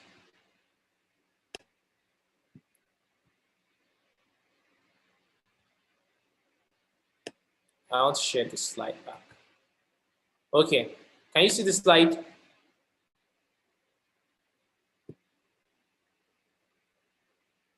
Can you see the slide? Okay, so we are at this. So let 100 flowers blossom. What does this mean? Most times when you are starting your business, you just want to make a lot of money so fast, as in you just want to make a lot of money. But in business, especially when people starting out a business, they need to understand that is what is called your how do I put it, your break even. When you start making profit, there's a period where your business will be there until you start making profit. So that's when you break even, is the point where you're not making losses, you're not making any profits. But when you pass that point, you start making profit. You need to understand that in starting out, because you're taking gradual steps, it is important that you let these 100 flowers blossom. What it really means is that you need to start sowing in fields, not window boxes. Sow in fields, not window boxes. What I'm trying to say here is, excuse me, what I'm trying to say here is find the people who believe in the business and sow the right seed with them. It can be your family and friends. They can be people who you attend the same church with. They can be people who are very close companions. You need to find them. They need to be the first people who are interested in your product. You need to find a way to sell your product to them. Those are the people that believe in you. Don't try to be saying, these guys are not my business. So your first 5 customers, your first 2 customers, treat them well. Sow a seed. They are fields. Not window boxes. Window boxes means, you're trying to, you're like somewhere else. There's something looks more attractive. You're like, oh, that's one I want. No, but these ones, they're going to become a very vast, they're going to give you vast returns over time. So sowing them, they're called early adopters. They're people who believe in you even when your product is not as beautiful, but they know that, they know that you're going to improve sooner or later. So you need to sow in those kind of people. It is very important. Look for agnostics, not atheists. What basically you're saying is people, believers, they're believers. They're not, I don't believe in this thing. It's not going to work. You understand? And then secondly, don't be proud. Do you get it? Don't be proud. Some of us might be very proud because you think that, okay, no, this person, I can't go and talk to him. You can't be a proud person when you're running a business. It's important. These ethics are very important. Proud people can't succeed in business. That's the truth. Their end is always going to be known. So you can't be proud. You have to, be down to earth, reach out to people, talk to people, be their friends, see how you can support their business, especially when you're in the business of meaning. You need to know that. So your best customers may not be who you expect them to be. And no matter how good you are, no matter how much market research you do, you cannot perfectly predict what will happen in the real world. That's why you do not need to be proud. In the real world, you have a perfect business plan. You've done this training now. You feel you know a lot of things. And then you feel that, and I'm ready. You're not ready because the business world is going to teach you something more valuable. So you can be proud, guys. We need to understand that it's important to know where the opportunities lie, right? So I have about, I think about 2 more slides. We'll be done with this session. And then we'll come back for another, we'll just take a break and then we'll come back for another session. That won't take us a long time. Now there's a rule. Because you're just starting out, you're going to be talking to people. Probably, I advise, talk to investors. You might know a couple of people who are wealthy. You're like, this one, are they going to even want to invest? No, believe in yourself. Believe that people are going to give you money to put in your business. And have a structure to collect people's money, actually. So you don't collect people's money and then it brings you trouble. So have a structure, and there are legal structures. Talk to a lawyer. I need somebody to invest in my business. I have a limited liability company. So am I selling shares? Am I selling withholding shares that I can collect later? So there are lots to that.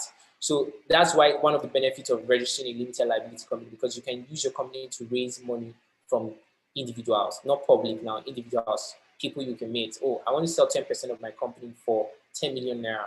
The person says, is your company worth 100 million naira? Is that what you're saying?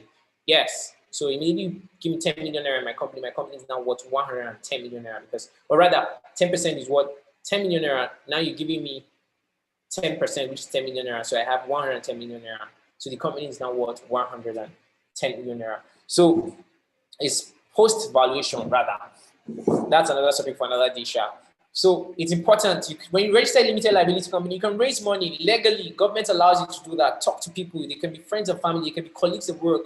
They might not be involved in the business, but you know these people have the money to put in your business. Reach out to them. And that's where this slide is about, because when you're starting like this, most times money is a problem. We're supposed to talk about accessing finance, which I'm going to show you ways you can access finance, people you should reach out to, institutions that can give you money, that are not common, not just banks, but I'm going to be showing you exactly how, apart from this CBN loan, there are places you can get money for your business. And these people are waiting for you. It's just that you do not know them and you don't know how to present yourself to them. But if you listen to the slide, what I'm about to say, you know that there's a rule. It's called the 10-20-30 rule. What it means is no matter how you're going to talk to them when you're doing a presentation, whether it's virtual or you're doing a real life presentation with them, it should not be more than 10 slides. I kept my slides to like 12 or 13, but the first one was not important, and the last one is just contact. So 10 slides at the burst. Make sure that, excuse me, make sure that you are able to keep your slides to 10. Not 50 slides like people do. Your slides are so plenty. What do you want to say now? No. Make sure that your presentation is not more than 10, 20 minutes, even if you have 60 minutes. It's 20 minutes you're just going to talk, so you can give room for them to ask you questions. 20 minutes is very important. So even if you're talking with your friend, even though you went to somebody and you want the person to start buying your product, or for example, some of you who are in our agriculture and you are selling grains, where you want to go to ShopRite, you want to meet the person head of procurement in ShopRite. So you know what, I want to share about our tomatoes, and this is this. 10 slides. Make them as brief as possible. Give them a lot of time to ask you questions. Make it 20 minutes. Engage them so that the kind of presentation you're going to have is going to be ones that you want them to have ask you questions. Create curiosity in their minds. Human beings are curious. They always want to know. They always want to know what is inside the bag. You know, somebody said curiosity kills the cat. But curiosity is very important for this generation. You have to be curious. You have to know. You have to be aware. You have to constantly learn so that your curiosity can help you go far. It doesn't kill. Don't mind people who say curiosity kills the cat, but you're not a cat, so curiosity will not kill you. And make it 30-point font. What that means is your lecturing should not be 10, and then you now have plenty things. No, you don't want to do that. You have 30 points, bold, big, so you use it as your focal point to speak, and then you share your ideas from there. Those people who have plenty things on their slide, it simply means they don't know. They just want to be reading from the slides. From my slide, you can see it's less content. I talk more. I just use the slides to, you know, give me a guide. That's how you want it to be. This is a rule. It works. I'm not the only one. I've used it. A lot of people in diaspora outside the world, Nigeria, because this rule, I also adopted it. It's not me that made it. I like I told you, Guy Kawasaki is an evangelist. He's a marketer. He sells. This is what he's been using, and it works. So that's one of the things you know. And then coming to the end of this class, hire infected people. I had that problem. When I started, I didn't have a lot of money to pay people. So it was difficult hiring people. So what I usually do was I went out to people who just finished secondary school, people who were seeking for admission, yes, and people who were maybe in IT. So I was hiring them, but I'll just provide them, ensure that there's feeding, there's transport money. So it's more like a volunteering. But it didn't really pay out because they were underproductive. I had to make them believe in the idea. I have to push them. Instead of focusing on the business, it was difficult. So at that time, I felt my idea wasn't working. This was not when I started the insurance company. This was when I started Wayhouse in 2013. So I thought, why is this not working? So I'll train them on different skills. And then when I'm done training them, the next thing admission has come or they're returning back to school. So I have to start all over the process. It was hard. It was really hard. It was draining. My business would have maybe completely failed or folded without it being in existence. But I'm grateful that somehow I learned a little bit early. So one thing you need to know, you have to ignore the irrelevant. You need to find people who share the same passion. A shared passion is far more important than education or relevant work experience. Oh, this person say, I've had 7 years experience. I've worked with this, I've worked with that. Oh, are you passionate about selling technology or are you passionate about agriculture? I'm just doing it for the meantime. My land agriculture is the main thing, so that's why I'm just doing it. The person does not share the same passion you have, you're going to have a problem with them. Don't hire those kind of people, no matter how experienced they are in the company. Don't hire them. Don't bring them into your team. You're going to regret. Guys, you're going to regret. Take it from me, you're going to regret. Secondly, hire better than yourself. Hire people that are better than you. You'll be like, if the people are better than me, that means they're going to start their own company. It's not always true. There are people who are so good. They don't have the desire to start a company. They want to work. They want to work with a visionary. So in life, there are people who are leaders and people who will follow great leaders. They are also leaders, but they want to follow great leaders. They see a leader that is better than them, they rather want to follow. So find yourself, if I am a leader, but I am the one, I'm looking for a greater leader, then look for people like that, work with them, start a company with them. That means you make them to lead the company and you follow them. As long as you guys are prospering, it doesn't matter who is the CEO. CEO is not, it doesn't take you, it's not, how do I put it? Because you have the title CEO does not mean that you're making money. Make money, it doesn't matter who's the CEO. Ensure that you're meeting the goals of the company. That's what matters. It's not who's the CEO. So you might not be the A player, you might be the B player. But here's a rule people have discovered. Somebody who's an A player will always hire an A+. Richard Branson, the founder of Virgin Atlantic, an airline company, would always hire, has multiple companies, but he had the best CEOs, people that are better than him. He has the ideas. He knows what he wants to achieve. He hires people who are better than him in executing it. You can do the same. Find a young, talented person who's passionate. The guy is good, he's passionate. Just make sure that the resources for him or her to work is there. And they will work. They will be loyal. As long as you do your own part of the job. Do you understand? So hire better than yourself. It's usually hard. If it takes you time, just make sure you hire better than yourself. Don't be in a haste to hire, but be in a haste to fire. Right? Do not be in a haste to hire, but be in a haste to fire. Don't be patient about who to fire. If this guy is not doing fire, it's a company, there's no emotional attachment to tasks.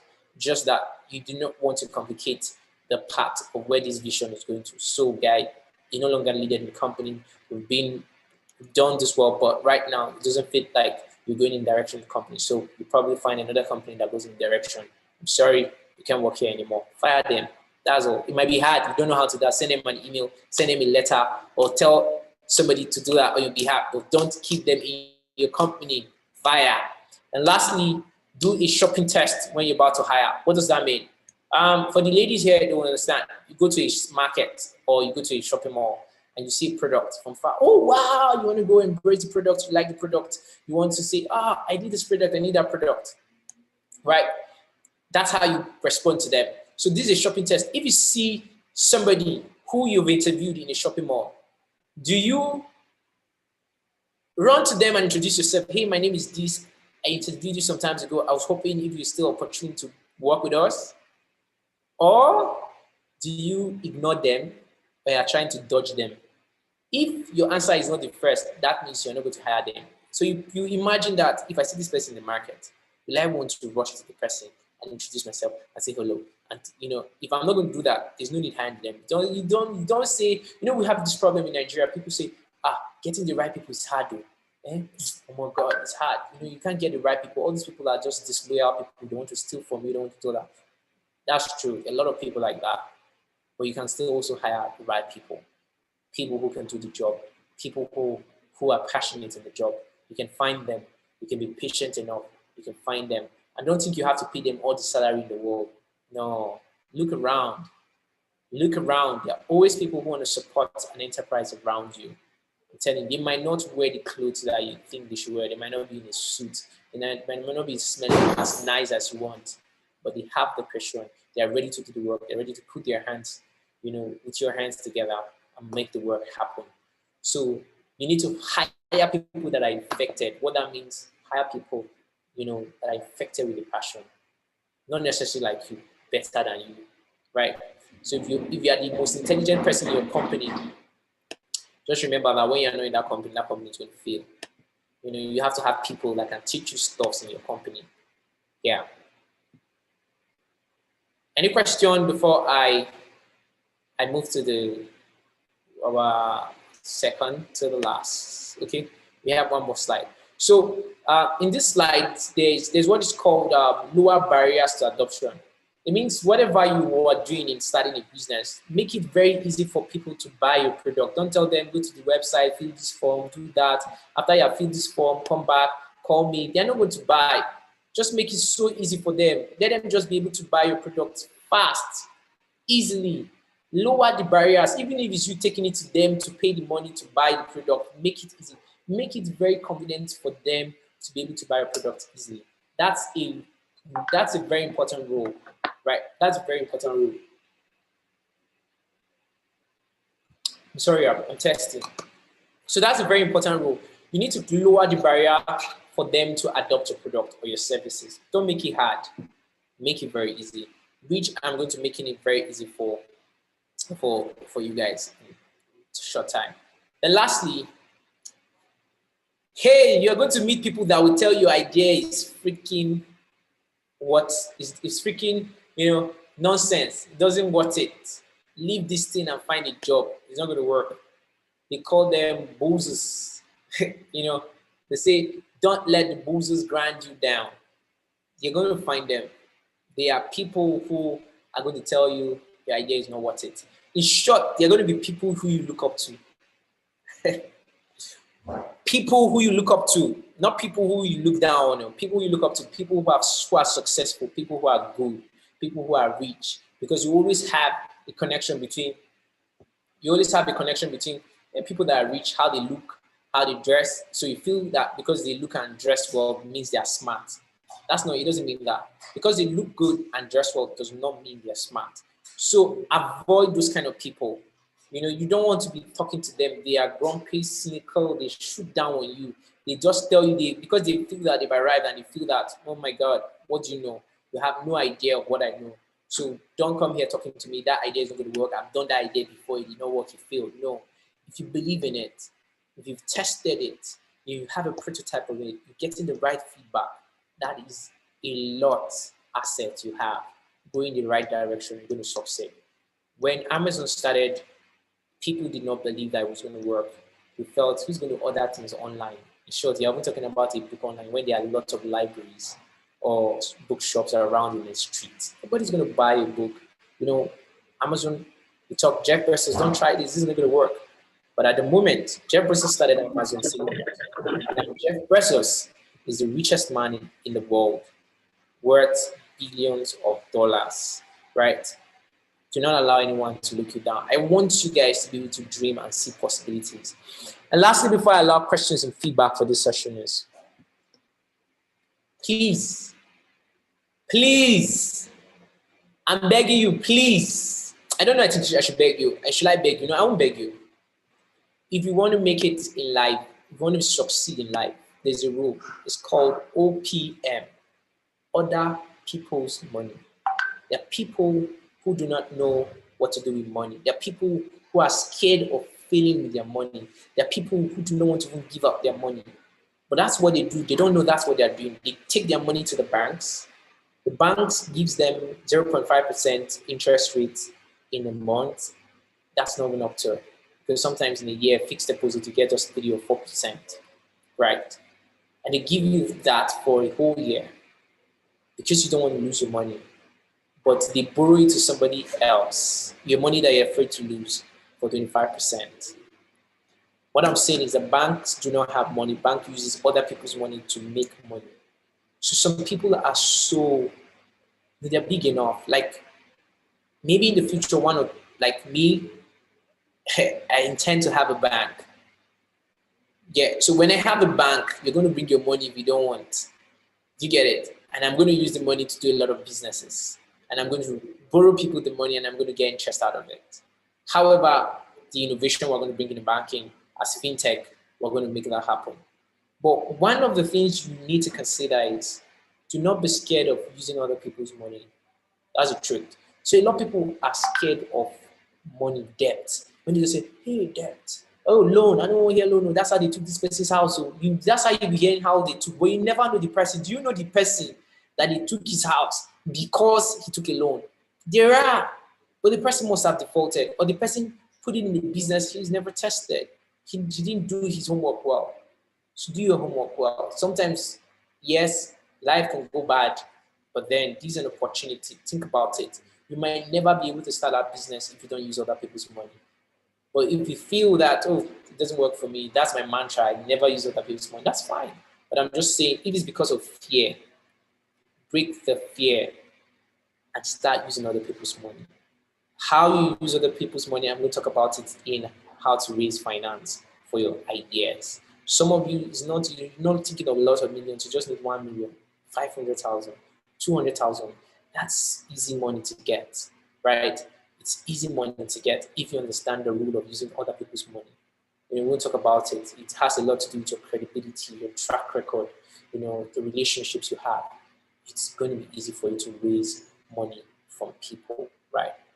So I'm going to allow room for questions and feedback.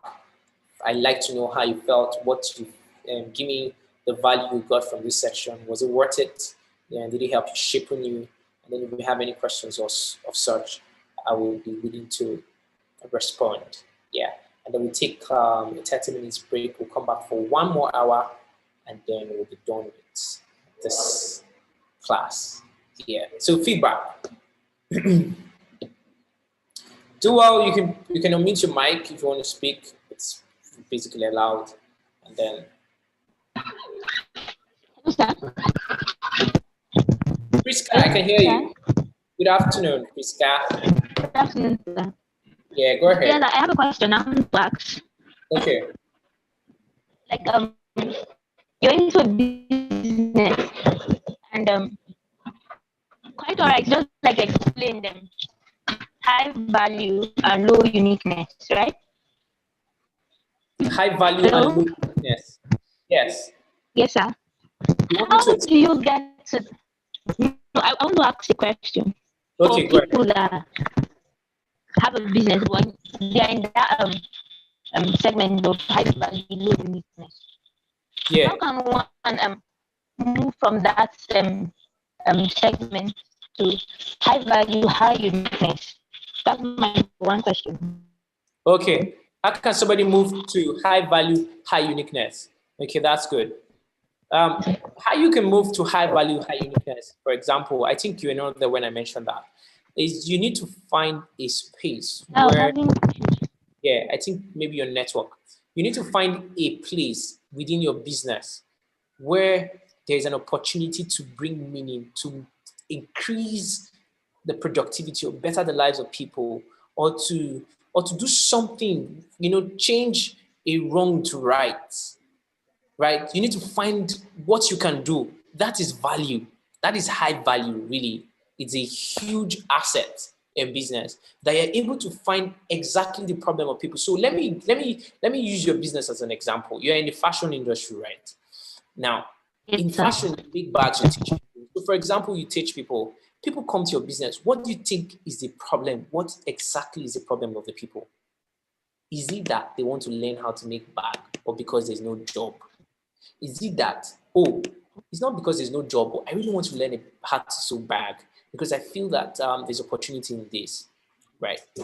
If you know what is the pain point of that business, of that customer, what that customer is going to, like, for example, most of you are here because you're looking for ways to start up your companies, and then maybe finance is your problem.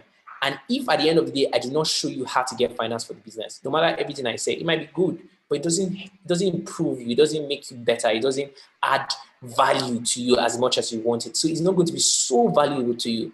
So for me to add high value means I need to find out what exactly the people want, the people who are part of this training, what exactly do they want? Do they need more money, or is their business struggling? What exactly do you need?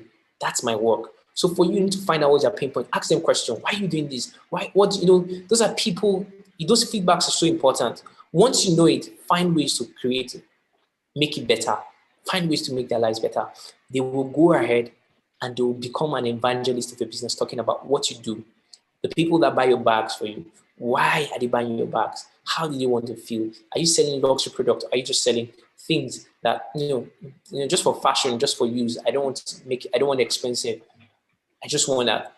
Why is it that they don't want expensive? Because they cannot afford it. Then find a way to make sure that they can afford it, or they can easily buy your product. Easily and conveniently, you need to find a way to do that. That's number one. Secondly, for you to have high value, do you understand? Or the first one I said was more high value. For you to have high value, you need to be able to understand how the business makes money. A lot of times, people don't understand how the business makes money. They just know that if I sell and profit day, They don't know where the profit is. Is it cutting the logistic cost is where your profit is? Is it cutting that extra staff that is working with you that is not supposed to be working with you? So that you need to know where the money is in your business.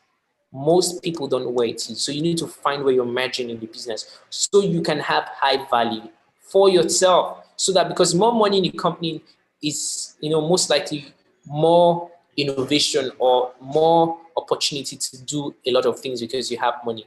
And lastly, you need to find if you're in high value already and you want to go into high uniqueness, you need to be able to differentiate yourself. You need to do something that puts you up there. Do you understand? It has to put you up there. You cannot do everything other people are doing.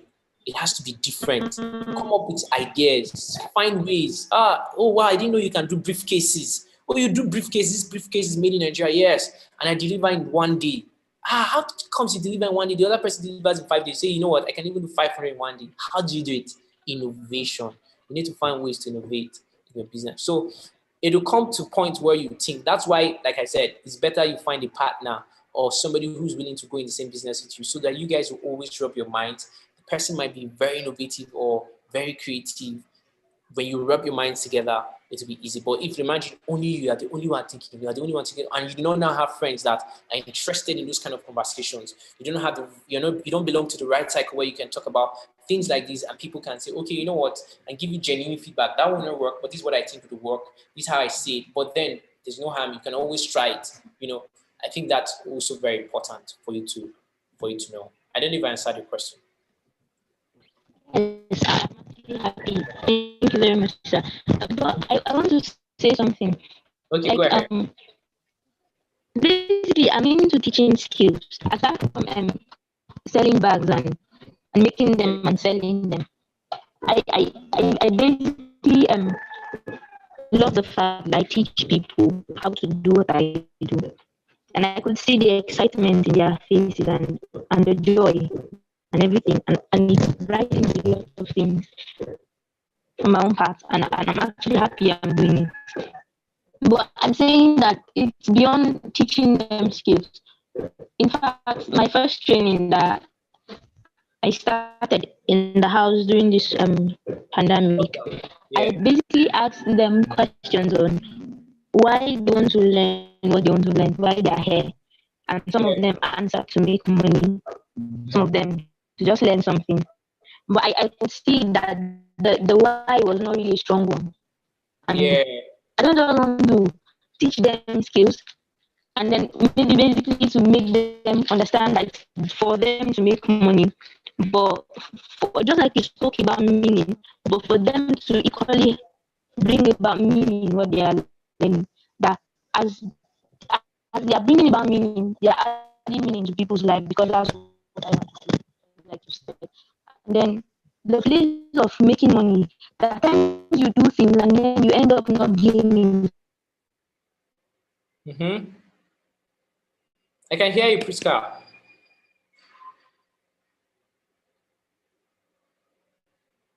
Hello, Priska. Priska.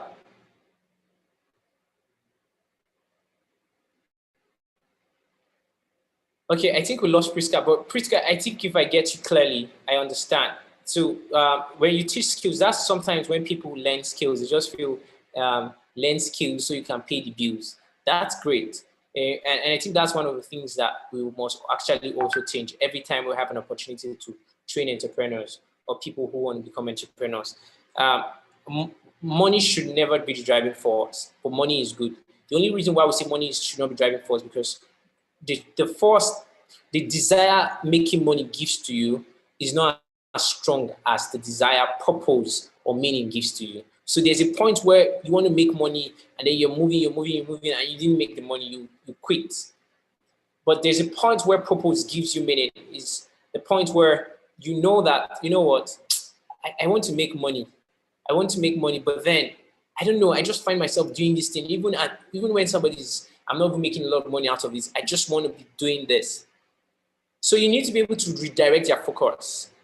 That the reason why they're learning the skills, you understand, there has to be beyond just making money. And lastly, I don't know if you heard though, but lastly, it's also important that you are able to, how do I put it now? Your mantra, you need to remind them of why you are in business. Your mantra is important. You need to remind them of why you're in business, right? So your mantra is important. So anyone else with questions?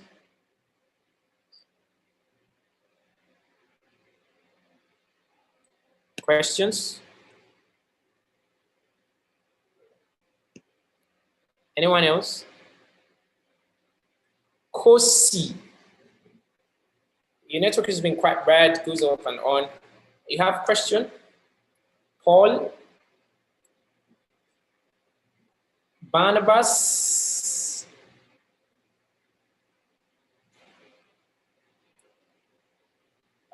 Who else here? Manuel, question? Kosi, okay, go ahead, Kosi.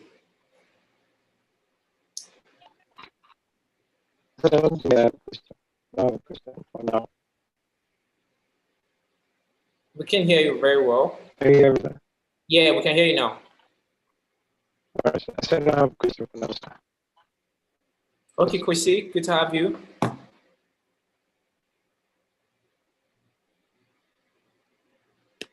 I think network is a bit bad. And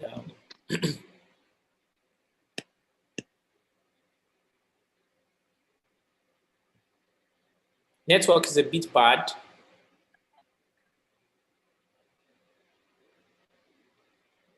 Network is a bit bad. Okay, so we'll take a break for 30 minutes. We should return by 12:30. And then we're going to have from 12:30 to 1:30, and then we're going to be done. We're going to just have 30 minutes for the remaining 2 sessions, and then we'll be done. Is that fine? If you're already in a WhatsApp group, what I'm just going to do is that if you're not in the WhatsApp group, where I'll probably be sharing some information later today, I will just share the WhatsApp link with you now, and so you can join. I'll drop it here. Just that's if you're not in the group, brother. Any question? Hello. Yeah, go ahead, Barnabas. Can hear you.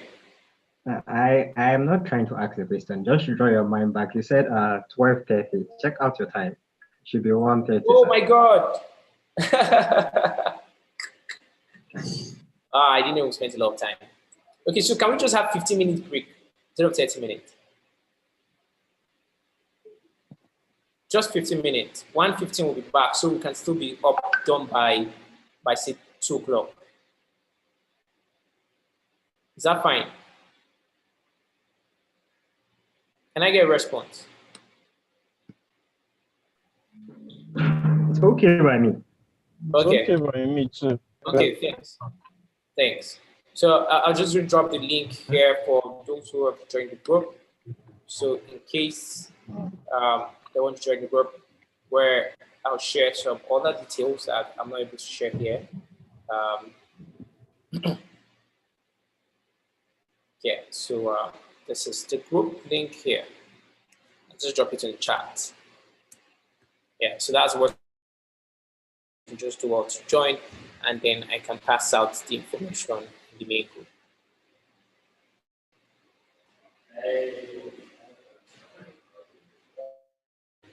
Okay, thank you very much. So we'll return by 1:15. Yes. We'll be joining the class back by 1:15. Thank you. Do have a good time. See you guys later. So we'll have to rejoin because I'm going to end the session. We just have to rejoin so I can put something.